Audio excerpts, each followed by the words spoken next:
है गाइस, 2023 के स्टार्ट होते ही सोचा कि क्यों ना बीच पार्टी की जाए, तो हम पहुंच गए मनोरा बीच।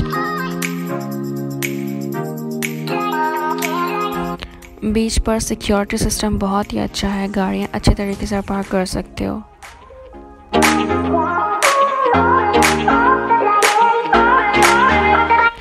ठंडी ठंडी हवाएं और एक खूबसूरत सा समंदर जो कि बहुत ही ज़्यादा अच्छा लग रहा था देखने में, और वहाँ हमने बहुत इंजॉय किया।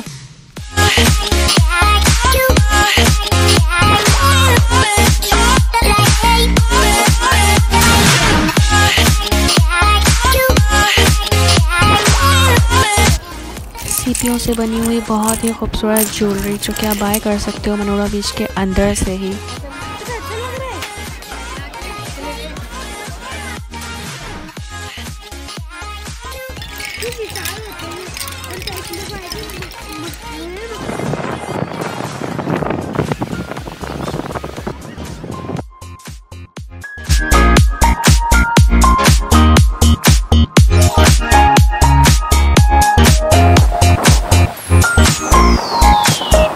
सो गाइस, मुझे तो मनोरा बीच बहुत ज़्यादा पसंद आया।